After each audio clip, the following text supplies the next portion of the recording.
À nous, François. Alors, il y a Véronique qui a dit merci, Doc, Maya, François. C'est toujours autant intéressant de vous écouter. J'adore. Voilà. C'était pour. Mais il est parti trop vite. Et je n'ai pas de verre d'eau, moi. Ah, si, j'ai un petit peu d'eau là. Bon, alors rappelle-moi de quoi on parle aujourd'hui. Parce qu'on Oh, je sais on pas. modifie, on modifie un petit peu les règles du jeu, parce qu'il faut savoir à la fois se renouveler et Ouais. puis apporter autre chose. Mm. Donc Ouais, c'est ouais. vrai que je vous ai apporté des histoires pendant des semaines. Et vous en avez une collection maintenant, vous pouvez accéder au replay. Donc les Mm. histoires, c'est bien, je suis toujours fan, mais bon, je me dis qu'on peut peut-être faire mieux.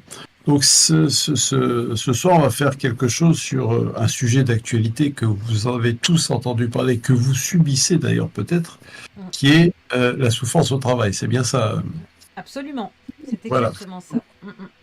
On va pas. Alors, la souffrance au travail, il est évident que c'est pas en 10 minutes qu'on va vous donner toutes les solutions, Non. etc. Mm, mm. Euh, on va, on va faire un point de vue général. Par contre, ce qui est intéressant, ce qui serait bien, c'est que par la suite, vous puissiez peut-être dire, tiens, on aimerait développer tel ou tel sujet. Vous envoyez un message à Maya, comme vous faites d'habitude, et puis dans les prochaines émissions, on pourra aller plus précisément sur un thème. Parce que quand on parle de souffrance au travail, il y a plein de sous-chapitres. Donc c'est pour ça que ce soir, on va aborder de vaste, De de façon manière assez vaste. générique. Mm. Mais si vous avez envie que nous allions dans des domaines plus spécifiques, même en relation, pourquoi pas, avec la nutrition, avec la nourriture, c'est intéressant. Pourquoi est-ce que vous n'arrivez pas à faire telle chose? Qu'est-ce qui se passe? Pourquoi il y a un blocage? Écoutez, on répondra à vos questions. Je dis on, j'inclus Maya.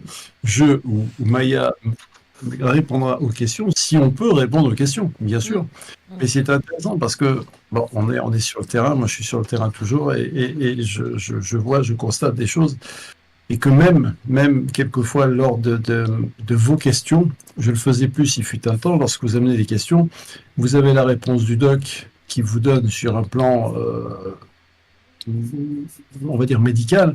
Moi, je vois d'autres choses et j'ai une autre lecture qui est intéressante aussi. Donc voilà. Donc, tout ça pour vous dire, première des choses, souffrance au travail. Souffrance, l'étymologie, c'est supporter, c'est endurer pour la souffrance. Et puis travail, c'est pour ça que tout à l'heure je poussais un cri, parce que le travail, l'origine du mot travail, ça vient du latin tripalium. Et c'était instrument de torture composé de 3 pieux, je crois, quelque chose comme ça.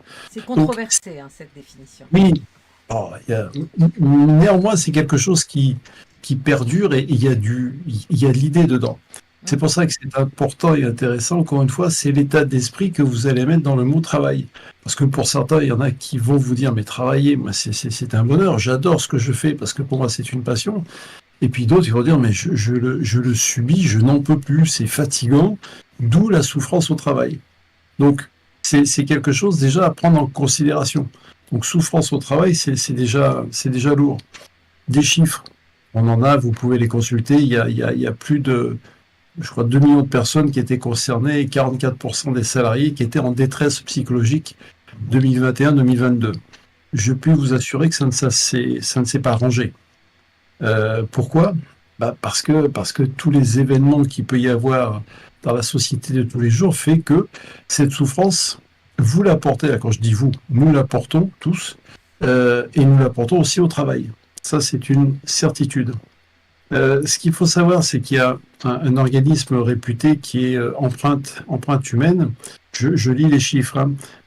Ils avaient en 2022 annoncé 2 500 000 salariés sont en état de burn-out sévère.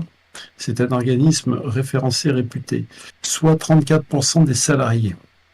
Et les professionnels des ressources humaines sont 64% à être en situation de détresse psychologique, 63% en situation de burn-out, dont 34% burn-out sévère. Je dis ça parce que les professionnels des ressources humaines, c'est-à-dire que dans votre société, si vous avez des ressources humaines, ce qui peut être le cas, eh bien ces personnes sont dans un mauvais état, entre guillemets. Je pourrais vous confirmer que c'est la même chose pour le milieu médical, professionnel de la santé. Vous avez énormément de personnes, infirmiers, médecins, qui sont en situation de souffrance. Pourquoi? Bah, première des choses que vous allez retrouver peut-être dans votre univers, manque de moyens financiers, manque de moyens matériels, manque de moyens de personnel, ce qui fait que ça vous oblige à plus travailler, ça vous oblige à faire des choses qu'on n'a pas envie de faire, et puis à force d'être pressé comme un citron, ça fait des catastrophes. Donc vous constatez que dans les entreprises, très souvent, il y a un manque de moyens, manque de personnel. Vous avez peut-être également constaté que vous avez des managers qui ne sont pas à la hauteur, c'est-à-dire ce sont des managers qui sont arrivés au poste de manager parce qu'ils ont été bons dans leur partie ou parce qu'ils ont fait des bons résultats, mais ça ne veut pas dire qu'ils savent diriger, manager des équipes humaines, parce que c'est deux choses qui n'ont rien à voir. Et c'est là où on a des catastrophes. Donc ils sont bons sur les chiffres, bons financiers, mais manager une équipe, être à l'écoute de l'autre, être bienveillant, comprendre l'autre, etc., pour eux, c'est à des années-lumière. Et ça fait des catastrophes dans les entreprises. Je le disais encore dernièrement, j'ai fait un webinaire pour un pays étranger. Ils ont le même problème. Il est nécessaire de former les managers, ou de les reformer, ou de leur apporter des connaissances sur l'humain, sur la manière de gérer un humain, parce qu'un humain, c'est pas un paquet de chiffres. Donc c'est très important ça. Il faut savoir, je continue l'étude, près de 4 managers sur 10 sont également victimes d'un burn-out sévère. 4 managers sur 10. Et les cas de burn-out sévère ont grimpé de 25% entre mai et octobre 2021. Donc, etc., etc. Donc, vous voyez bien que même les managers ont conscience qu'ils ne savent pas comment faire. D'où la nécessité d'être formés pour cela, parce que tout le monde n'est pas doué, soit pour faire des chiffres, ou tout le monde n'est pas doué pour faire de la ressource humaine. C'est évident. Donc ça s'apprend. Il y a des manières de faire. Pour certains, c'est inné. Il se peut que vous ayez d'excellents managers avec qui ça se passe très très bien. Fort heureusement, il y a des personnes qui ont ça en elles et pour lesquelles ça se passe très très bien. Mais cela fait partie de la souffrance au travail. Je continue ? Ah oui, vas-y, je t'en prie. Alors, je dirais, qu'est-ce que la souffrance au travail? Parce que là, je vous ai donné quelques indications. La souffrance au travail, elle est définie comme étant une souffrance mentale engendrée par l'environnement de travail ou le travail lui-même.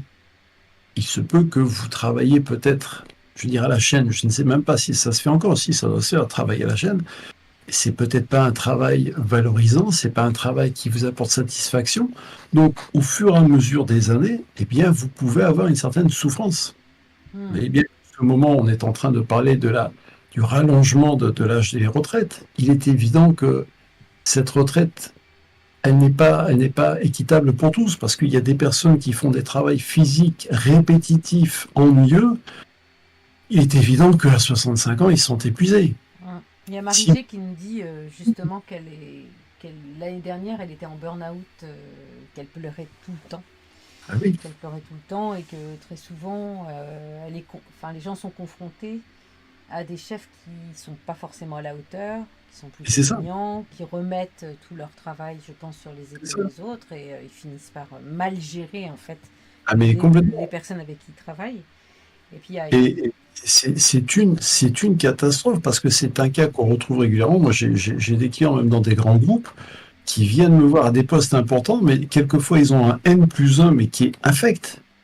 Le mot est fort, mais qui leur pourrit sa vie. Alors que la personne est une personne de qualité, consciencieuse, compétente, etc. Mais il y a une personne au-dessus qui a décidé pour une raison X ou Y, des fois ça peut être un simple physique, ça peut être une simple forme de pensée qui lui plaît pas, et elle va pourrir la vie de la personne jusqu'à faire aller la personne en arrêt. Ouais. C'est dramatique.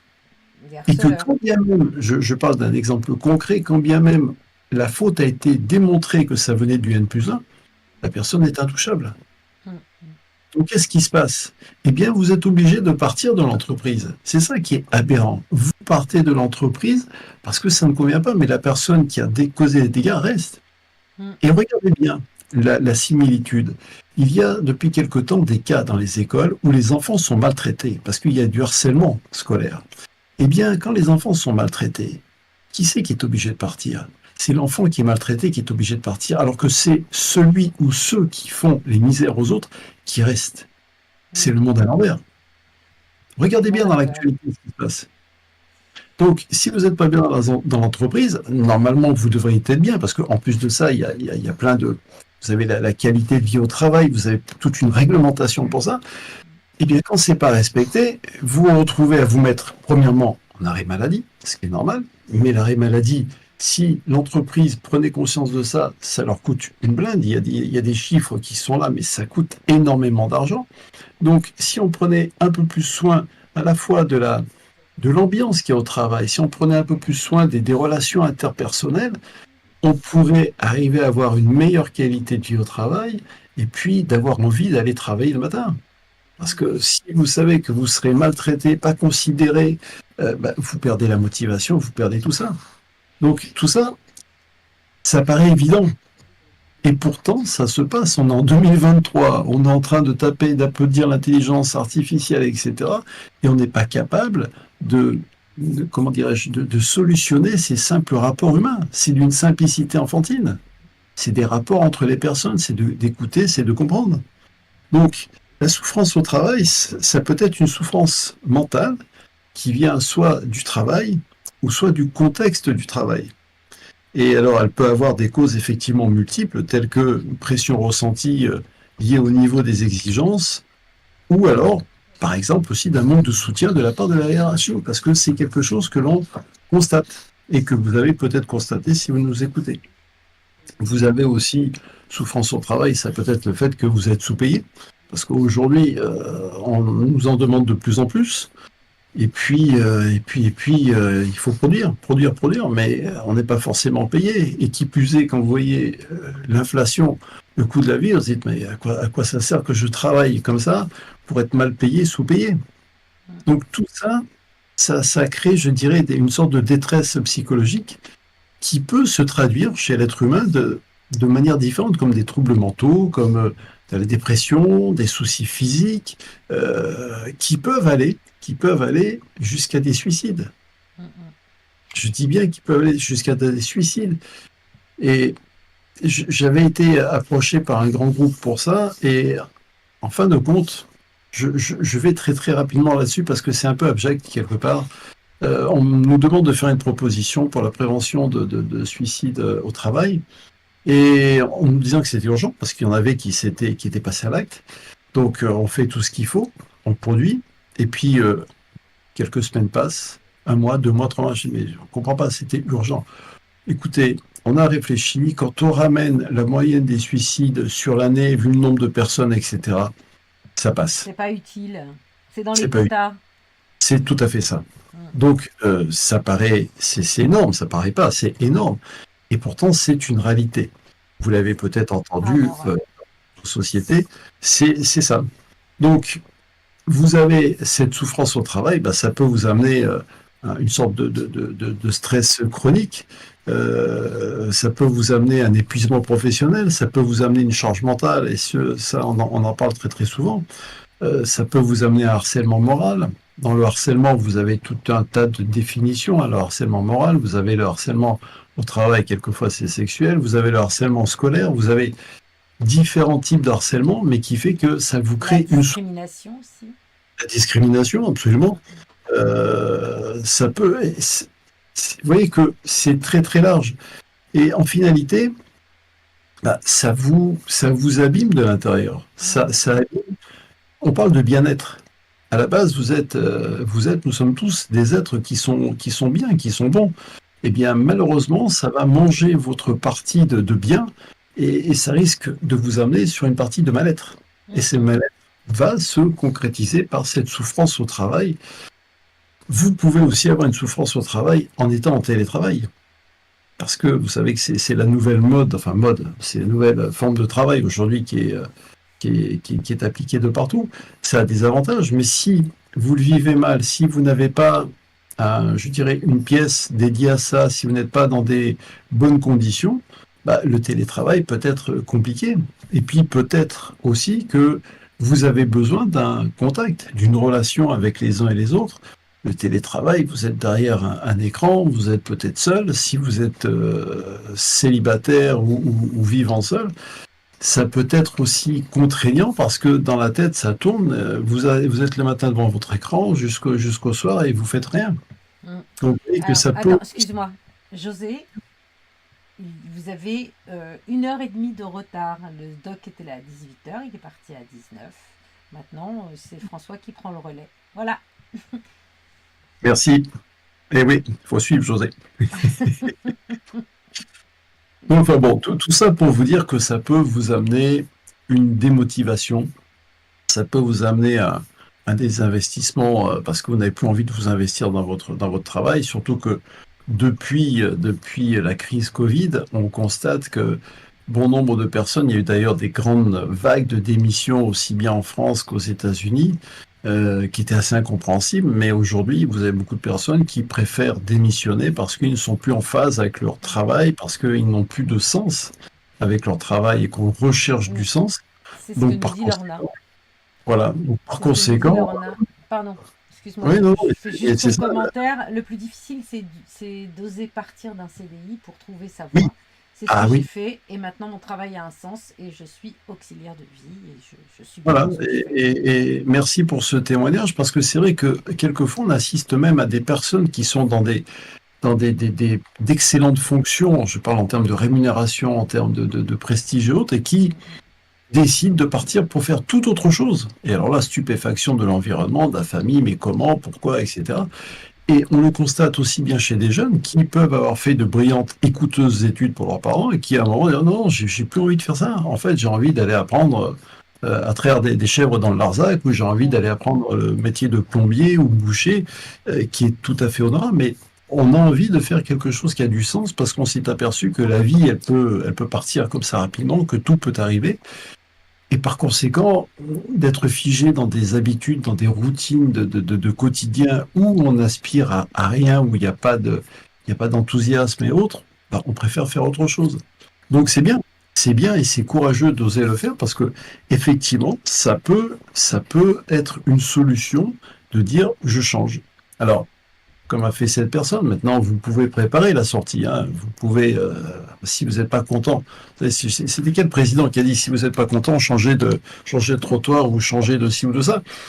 Il y a, il y a malgré tout ce qu'on peut dire, il y a une demande de, comment dirais-je, il y a du travail. En tant que salarié, il y a du travail. Il y a plein de postes. Moi, j'entends très souvent ou des clients ou autres, mais on ne trouve pas de personnel. Donc, évidemment, est-ce que c'est quelque chose qui va vous plaire? Mais de se dire, mince, Et est-ce que c'est bien payé? est-ce que c'est bien payé aussi? Alors, il est évident qu'on le constate maintenant dans les entreprises, très souvent, ce sont les employés ou les salariés qui disent, oh non, moi, si je viens travailler chez vous, c'est je veux ça, ça, ça et ça. Oui. Il y a des choses qui s'inversent aussi un petit peu, tout change. Donc, ce qui est intéressant, et puis bon, aujourd'hui, vous avez quand même tout ce qui est Après, entrepreneuriat. dans mes premiers entretiens d'embauche, on me demandait toujours, vous voulez, quel est le salaire que vous souhaitez? Oui, oui, oui, ça se fait. Ça ne veut pas dire qu'ils vont te le donner. Ça ne veut pas dire qu'ils vont le donner, mais s'ils donnent beaucoup trop peu par rapport à ce que je demande, c'est ridicule. Oui, Donc, absolument. autant ne pas me prendre. Non, non, c'est sûr, c'est clair. Donc voilà, il y a un ensemble de choses. Maintenant, si vous êtes dans la situation où vous êtes salarié dans une entreprise et que vous souffrez, bah, sachez qu'il y a quand même plusieurs recours qui sont à votre disposition. Vous n'êtes pas seul. Et ce que je vous invite à faire, c'est à parler. C'est déjà à parler avec votre entourage, soit professionnel, soit votre entourage familial, parce que si vous gardez votre souffrance en vous, ça va vous faire doublement mal. C'est pas là le but. Il est nécessaire de parler. Donc, première des choses, c'est d'aller informer votre employeur ou d'aller informer, si c'est pas le N+1, mais vous avez peut-être un service RH, vous avez peut-être un médecin dans votre entreprise, service santé, c'est d'aller les consulter et d'aller les voir. Il faut parler. Et Elle a n'ayez raison. pas. Marie, elle a raison sur un point. Elle dit à 55 ans, changer de branche. C'est effrayant. C'est sûr Oui, que c'est effrayant. C'est possible. oui, Il faut avoir un réseau aussi, ou alors se faire un réseau, être c'est en ça. relation avec des gens, chercher, enfin voilà. Il faut être Oui, oui, tout à fait. dynamique et on peut pas aller chez Pôle emploi et aller chercher un boulot à 55 ans. Il y a de grandes chances. trouve pas grand-chose. Non, non, mais de toute façon, il y a des choses qui vont être obligées de se modifier dans la société, puisque on travaille de plus en plus, et je pense que d'ici 2, 3 ans, ils vont encore repousser l'âge de la retraite. Donc, il faut s'habituer à ça, et puis, si vous êtes en bonne santé, pourquoi pas ne pas travailler jusque bien plus tard. Moi, je connais des Mm. personnes à l'étranger qui sont en bonne forme, qui n'ont pas des métiers physiques, on est bien d'accord, mais qui continuent, et j'en connais même en France, qui ont 75, 80 ans, et qui sont toujours sur le pont. Je pourrais citer un docteur que l'on connaît très très bien d'ailleurs, 81 ans. mais parce qu'il est enthousiaste, parce qu'il a la santé, on est bien Enfin, d'accord. il aurait été éboueur, je pense pas qu'il serait resté jusqu'à 81 ans dans ce Mais on métier-là. est bien d'accord. Il aurait Non, été non, maçon, c'est pareil. bien sûr, Déménageur, c'est pareil. Donc tous les on est bien boulots qui d'accord. usent physiquement, les Oui, boulots dans la logistique, etc., c'est inadmissible d'être obligé de partir 2 ans d'accord plus avec toi, tard. absolument. Inadmissible. Non, non, mais c'est pour ça que ce sont des cas particuliers, mais il y a des cas comme tu viens de citer, effectivement, il faut leur permettre de pouvoir partir plus tôt.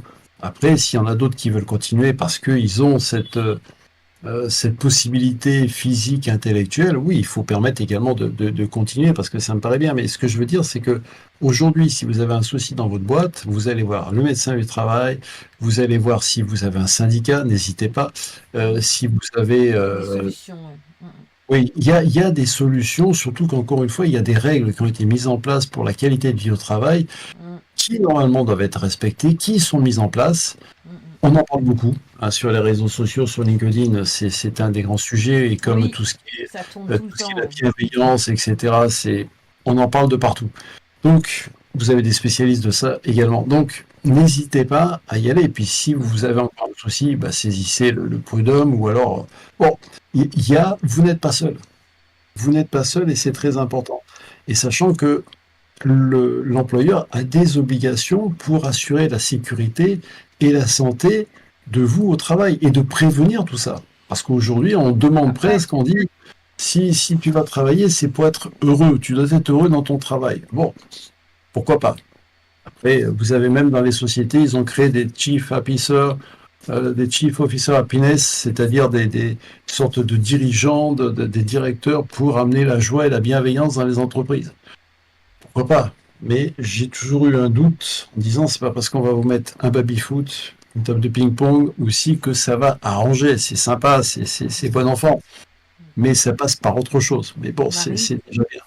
Marie dit la santé, ok, mais j'en ai assez, moi, de faire plein de dépassements de fonctions sans être payé plus.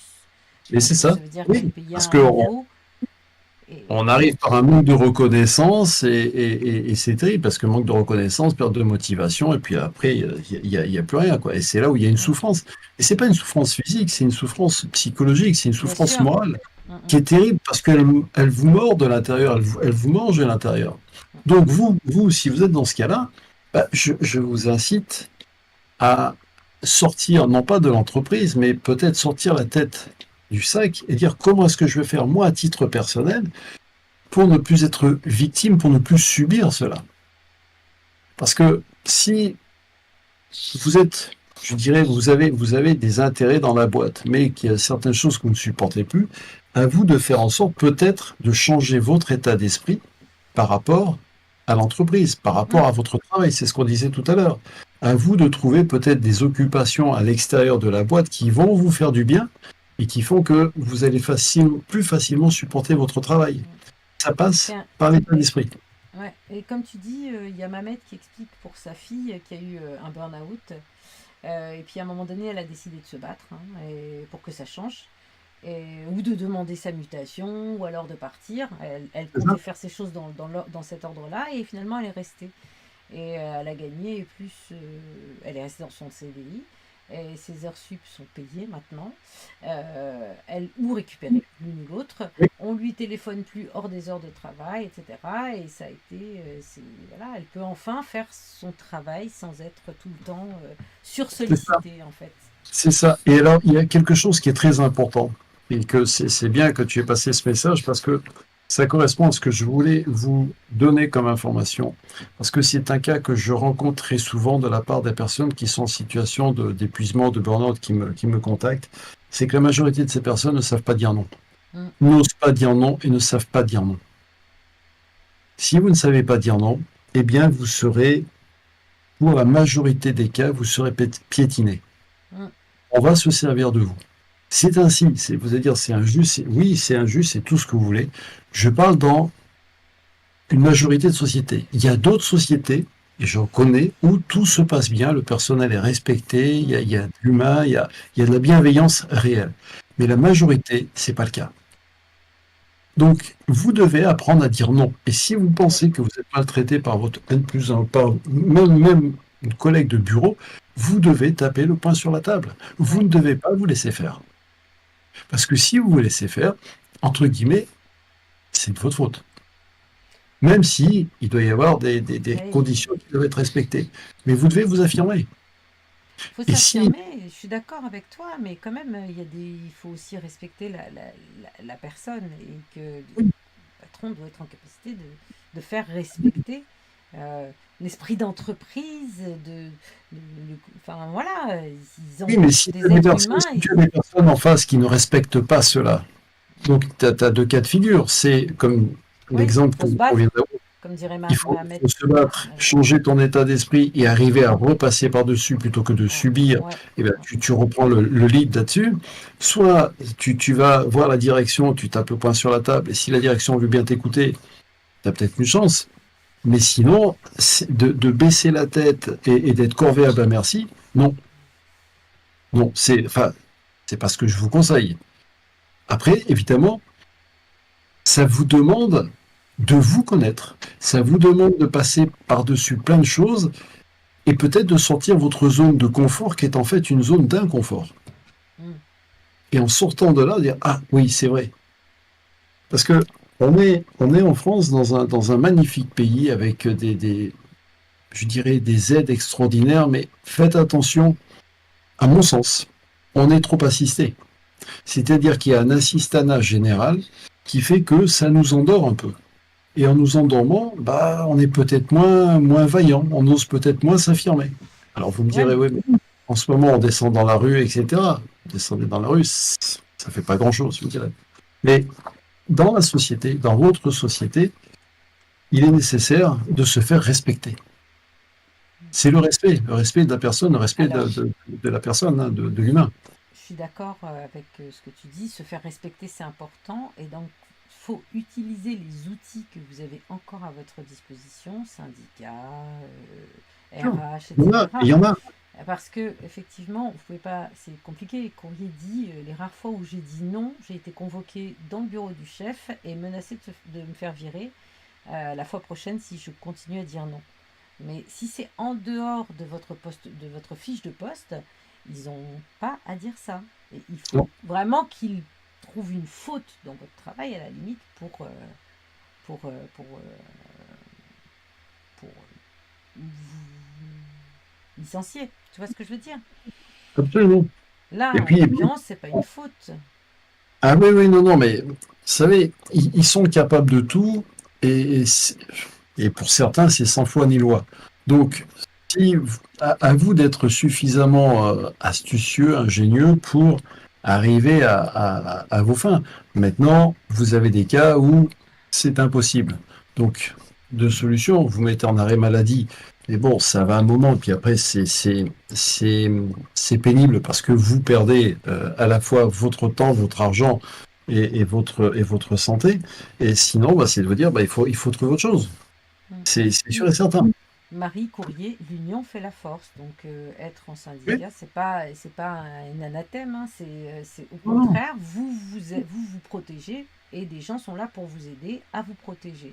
Voilà, Oui, parce que c'est vous tout. êtes dans votre droit, vous demandez pas des choses extraordinaires, vous êtes dans votre droit. Il y a un code du travail qui a été mis en place, il y a une réglementation qui a été mise en place de partout je dirais dans toutes les grandes sociétés. C'est à se faire respecter. Sinon, à quoi ça sert d'avoir mis tout ça en place? Mm, mm. Donc voilà, vous voyez que j'étais parti pour dire on fait 10 minutes, on a fait beaucoup plus. Oui. Euh, Mm, pour conclure, il y avait deux choses que je voulais vous dire, parce qu'il y a une phrase de André Comte-Sponville, j'ai trouvé ça sympathique, qui disait qui a dit: «La civilisation des loisirs, le chômage de longue durée et les nouvelles technologies ont changé notre rapport au travail. Il est toujours nécessaire. Il a cessé de valoir absolument, surtout pour les jeunes. Le travail n'est pas un devoir. C'est pourquoi il a un prix. Il n'est pas une fin en soi. C'est pourquoi il doit avoir un sens. L'homme est un être de désir et nul ne désire le travail pour le travail. On ne le désire que pour le bonheur qu'on y trouve ou qu'il permet. Le bonheur n'est ni dans l'avoir, ni dans l'être. Il est dans le faire.» Voilà, ça c'était André Comte-Sponville, qui est un philosophe français. Et puis, il y a une autre phrase que j'aime beaucoup, là, qui est beaucoup plus courte et amusante, parce que c'est un peu sa spécialité. C'est Alphonse Karr qui a dit cette phrase: «Si l'on veut gagner sa vie, il suffit de travailler. Si l'on veut devenir riche, il faut trouver autre chose.» Voilà. C'est sympathique, ça permet de réfléchir sur cette souffrance au travail. C'est, comment dirais-je, c'est pas parce qu'on en parle et que bon nombre de personnes souffrent que vous devez souffrir aussi. Donc sortez de cette souffrance, parce que cette souffrance, elle endort, elle ankylose, elle vous empêche de réagir. Quelque part, c'est fait exprès. Donc sortez de cette souffrance. Quand je dis sortez, c'est-à-dire mais t'es gentil, c'est quand on va au travail, ça nous prend la tête, etc. Quand vous sortez du travail, faites en sorte de rester dans la joie, dans la légèreté, de trouver des moyens qui vont vous permettre d'être bien lorsque vous quittez votre travail. Ça vous permettra de le vivre d'une meilleure façon et peut-être d'avoir des solutions qui vont arriver à vous, parce qu'il y a des solutions. La preuve, je remercie cette personne qui a témoigné, qui était au bord du burn-out et qui a trouvé une solution et qui a renversé la tendance. Donc c'est intéressant. Ouais, ouais, ouais. Mais là, je lis un petit peu leurs échanges. Donc Marie est aide-soignante et puis elle dit on écoute l'infirmière, on n'écoute pas l'aide-soignante. Et donc Mhm. on lui fait faire des trucs qui ne sont pas dans son travail. Et Courrier il dit le problème après c'est que quand on se défend et que ça passe, bah, vous subissez du harcèlement subtil, insidieux. Et Mhm. vous allez au boulot, la boule au ventre, avec tout le monde qui est à dos, parce que bah, on vous fait passer pour la méchante ou le méchant. Ah oui, oui. Donc C'est, après, c'est- voilà, c'est là où le management est important, le chef de oui. service en l'occurrence, et qu'il doit être à même de prendre en charge cette situation. Mais Et, parlez, et- parlez, parlez, communiquez, parlez avec ouais, les uns et les autres, etc. Ne restez pas seul. Ne ouais, ne restez pas restez seul. pas seul, ouais. Parce que, Voilà, voilà. Ah, pardon. la- excuse-moi, juste, la Vas-y. souffrance va faire en sorte de vous renfermer. C'est entre guillemets, c'est un de ces travers. Donc, vous allez souffrir, ça va rester à l'intérieur de vous. Or, pour sortir de cette souffrance, parlez, parlez, parlez. C'est nécessaire. Parlez dans votre environnement professionnel, parlez à la famille. En échangeant, vous aurez des idées qui vont arriver et des moyens de sortir de ça. Mais si On- vous ne parlez pas, vous si faites le jeu de la souffrance. si j'entends par là aussi, c'est que ça ne va pas régler la situation. Ça va vous aider à éclaircir votre esprit et surtout à ne plus souffrir seul.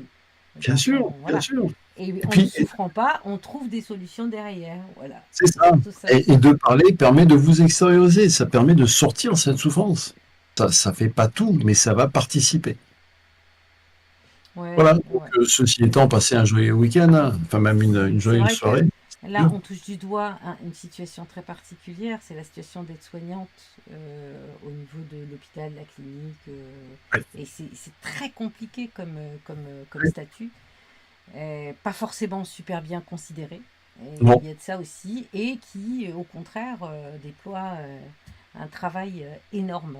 Pas de reconnaissance, mais les infirmières, c'est non, non, elles pareil. sont pas prises en Mm, considération. mm, mm. C'est lamentable, alors qu'elles font un travail extraordinaire, un travail de terrain.